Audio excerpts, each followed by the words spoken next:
وصفة النهارده وصفة سهلة وبسيطة وهتعجبكم جدا الناس اللي بتحب الحلويات. وبما اننا داخلين على الشهر الكريم فهنعمل كل يوم صنف مختلف وحلويات، وكل سنة وانتم طيبين. وبنحب نشكل بقى بدل كنافة وقطايف، النهارده هعمل لكم وصفة سهلة وبسيطة جدا بس جديدة فعلا ومختلفة.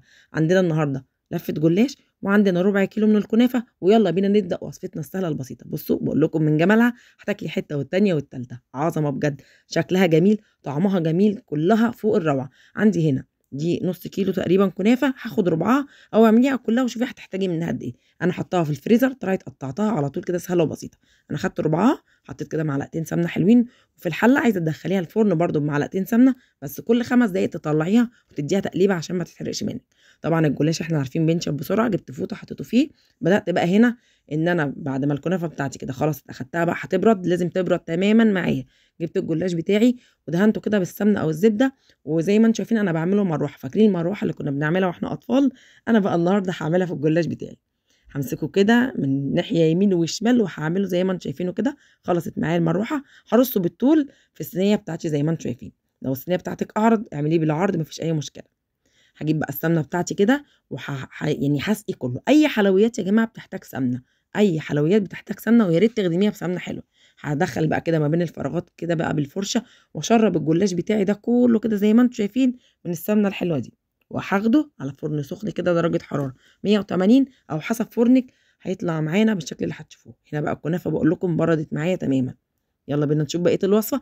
اكتبوا لنا بقى كومنت حلو، كل سنه وانتم طيبين، ويا رب كده يجعله شهر الخير عليكم. هنا بقى جبت بوله وعندي كوبايه من السكر، عندي معلقتين كريم شانتيه، معلقتين حليب بودر، ظرف فانيليا، وزي ما انتم شايفين بقى كده هنزل بالحليب العادي، حليب لبن. هنزل بكوبايتين، وهبتدي دولت كوبايتين ونص. خلاص هبتدي بقى ان انا بالمضرب العادي خالص، كوبايه السكر مع معلقتين لبن بودر مع معلقتين كريم شانتيه مع ظرف فانيليا مع كوبايتين ونص من الحليب. هبتدي بقى الصوص ده كله، عايزه اقول لكم اقسم بالله جبار يا جماعه بجد. ما عملتش اي حاجه خالص، سهل وبسيط بالمضرب العادي باي حاجه. بصوا بقول لكم ده القوام بتاعه. هجيب بقى هنا هخليه على جنب، ويلا نشوف بقى بقيه الوصفه بتاعتنا. الجلاش هنا طالع معايا زي ما انتم شايفين. هنزل بقى كده بالكنافه عليه. يبقى كده احنا عملنا وصفتين في بعض، عملنا جلاش وكنافه. بس يا جماعه عايزه اقول لكم اقسم بالله روعه.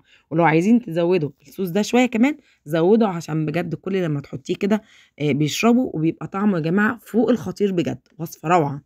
هاجي بقى هنا امسك كده حبه حبه، واروح جايه مشربه بقى الصوص الجميل اللي انا عاملاه للكنافه وللجلاش. وكلي بقى يا ست الكل وادعي لي وشكلي في رمضان وبدعي، وابقي انت بقى بصي يعني الطب بتاعهم. كل يوم نعمل حاجه مختلفه. طبعا احنا في رمضان بناكل حلويات كتير، مش هنعيش بقى على الكنافه او على القطايف، لا اعملي كل يوم صنف مختلف وابهريهم. يا رب كده الفيديو يكون سهل وبسيط وعجبكم. بجد احنا بنحب كل يوم ناكل حاجه مختلفه، وانا حبيت كده اوريكم برضو الوصفه السهله البسيطه دي. وزي ما انتم عارفين الحاجه لما بتطلع معايا حلوه انا بحب انزلها لكم. بجد الوصفه روعه بجد، تستاهل انتوا تجربوها. حاجه كده شياكه، زينيها بقى من فوق. بصراحه انا ما كانش عندي وقت وكنت مستعجله، عايزه بقى تزينيها بقى بكريز، بمكسرات، بسوداني، فول سوداني، اي حاجه، جوز هند. انت التشكيل ده بتاعك، انا كنت مستعجله. التزيين ده يرجع لك. ايه رايكم؟ بصوا وصفه سهله وبسيطه بجد، يعني هتقومي تعمليها من جمالها. ده كفايه الصوص بتاعها ده اللي كله كده، عايزه اقول لكم بهاريز والله العظيم يا جماعه. كريم شانتيه، لبن بودره، عظمه. يا رب الفيديو كان عجبكم. كل سنه وانتم طيبين. كنت معكم رشا السيد.